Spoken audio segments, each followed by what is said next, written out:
Chika Ike, leave my daughter husband. Chika Ike, leave my daughter husband. My people, no be small issue. No. You know, say Nigeria, Nigeria not that lazy. Nigeria, they are very, very hardworking, very, very industrious. You know, for Nigeria, you know get how you go take day for one day. You not see news. You know see what you want post. You know why?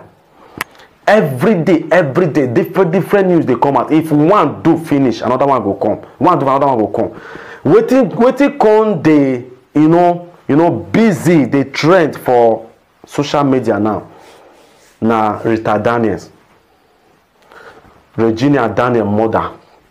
She don't come out. She go they shout. You know they cry. You know what in there? See, for you to know Nigeria is sharp. When she do the video, and the video just enter, bang, you understand? Now she just, you notice she quickly mute the voice, come delete the video, and some sharp people already carry and come out.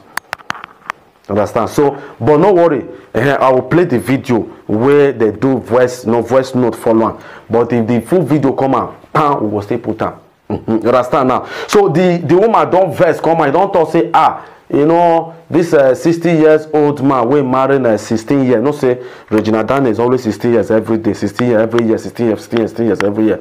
You know they go for, you know they go back 16 years. Even you don't born now 16 years later now the son go stay come meet and say in 16. You understand now? So Ned Nwoko, that billionaire man we marry 16 years old girl Regina Daniel. So now when we say people don't talk how person will go marry ancestor, sorry, how person will go marry a grandfather, how person will go marry person way old person. Understand? They come they talk, I know that one not talk, I know why. I thought say na in life. Even if she like, she feel even go marry 100 years man, you know, consign me. Understand? But before Regina Daniel married that man, that man get many wives before, get many children. I'll play the video where the woman converse, you know, they tell Chika Ike, say Chika Ike, he wants snatch your daughter husband. I beg you, you understand? So I want make una watch the video. I don't say many of you don't watch them before. Essentialmente. Chika Ike, leave my pikin husband for me, or leave my pikin husband. If not, I go enter spiritual for you. So my people, now this one that they talk say, Nyanga they sleep trouble, they go wake am oh my people. My people, the matter when he dey ground, wear coat to come tie wrapper join. So some time ago, social media come they catch fire, say Chika Ike don't resume relationship with Ned Nwoko. So the Ned Nwoko, when we they talk about a matter, be say this Ned Nwoko happened to be Regina Daniel husband. Yeah, Regina Daniel married this man last year, and when he married this man, social media come catch fire. Oh, a lot of people come they say, wait himself, this Regina Daniel he own too much. Small pikin like you look finish. You go marry old man. This, that. He marry old man. They talk. Regina Daniel no send them. Regina Daniel say na love. Him mama say na love. Oh, so the people call attacking mama. Say you carry this young pikin, this kind of small pikin. When he get bright future, carry and go give old man. Make him marry, assist wife. Then talk. Oh, people no hear. Sote. Regina can't do. This year she can't born boy for Ned Nwoko. So my people, not be that one even carry me come. The one when he carry me come be say the gbege when he did between Regina mama and Chika Ike, now I carry me come now. The matter when he reach with the Amebo group of companies be say, then say Mama Regina don't paranoid though, don't blow whistle enter bush for Chika Ike. He say Chika Ike make Chika, they want Chika Ike, so make Chika Ike live in daughter husband, or which is Ned Nwoko. Hey, my people, now they see this. Una see how shameless that woman be. Rita Daniel. Very, very shameless. You know, they always talk, say, what you sow, you reap. What you do, person go do unto you back. I dey come for this network. I dey come for that man. But now first face Rita Daniels. Regina Daniels. That one, she dey do her own. You know, the art, they go far. I don't know what you see for network. You know, even tell her she make him marry you because of money. You can't push your daughter give her. You don't know say that man first get wives and get children. And you don't know say this man a second Solomon. Now what if father tell and say, my son, when you grow up, begin to marry those small girls. You don't know. You don't take the vision. Now what if papa tell him? You don't know say that way they on that leg, in between leg. You know they stay one place. You carry your daughter, you give her because of the money where you get. Not knowing that he get wives, he get children. Now, Ned won't come marry Regina Daniel. Regina Daniel now, you know, he can't capture in mind come up from those people. He can't Regina Daniel. He don't do. This one can't enter. He can't born. The place now not gonna be virgin again. Now he want go back to Chika Ike, and Chika Ike, according to the say Chika Ike, they date this man before Regina Daniel come. Now you dey cry now and say Chika Ike, you want snatch your husband. No, see, let me tell you one thing, don't be surprised, oh. Even if the worker go still come marry you, join them. Because the man is capable of doing that. The man want make sure say he beat Solomon.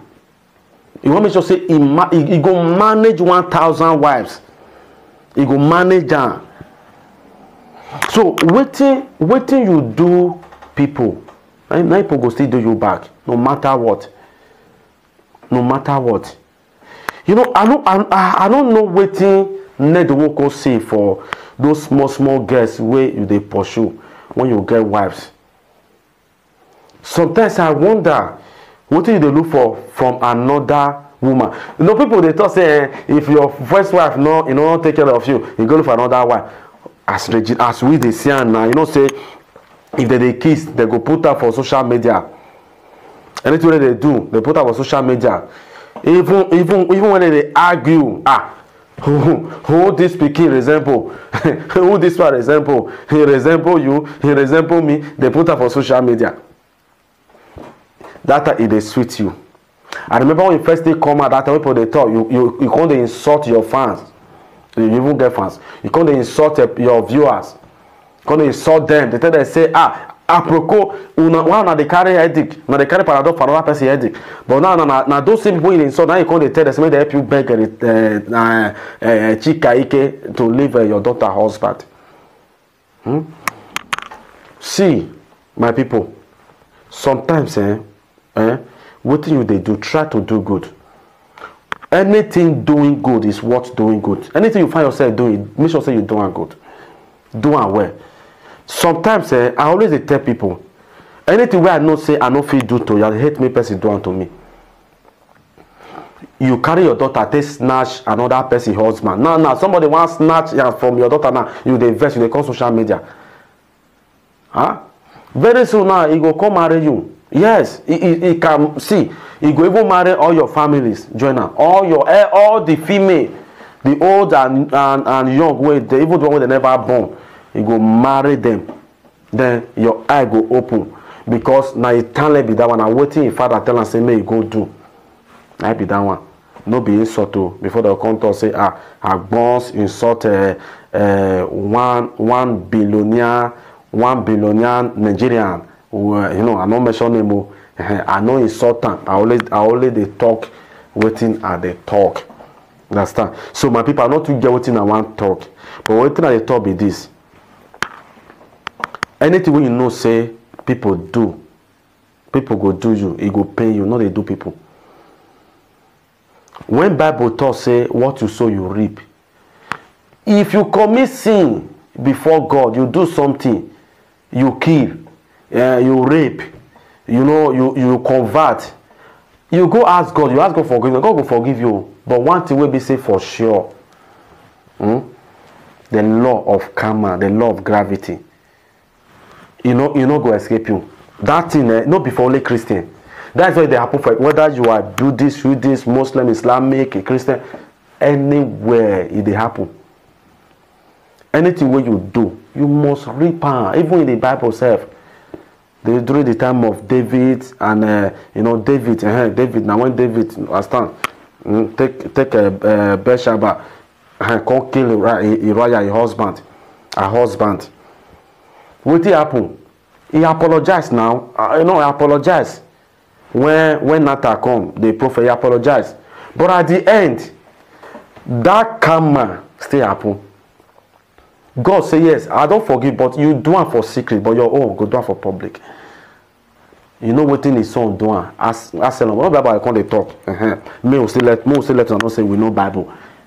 Because again one news where I talk, where I do about that the phrase and Rasana, somebody threatened me. He said, I will let you know that I know Bible more than you. I will let you know you are not a pastor. I am a pastor. You know those things now. Understand? We never teach until a lot they happen. I don't want to talk, my people. I bet see anything you do, try me you do good. Try me you do good. So that thing you know go reverse back to you. If you do good, that good will come back to you. If you do bad, that bad it will still come back to you. So I not to get much when I want to talk. I wish them happy honeymoon, happy settle, happy married life for all of them. So they get their problem, me get my own problem. Me I still face my own problem. So my people, I beg follow me on Instagram page and Facebook. Both, Instagram, Facebook page, YouTube, both Agbons TV. They don't allow me come to speak in tongues for here. Thank you very much.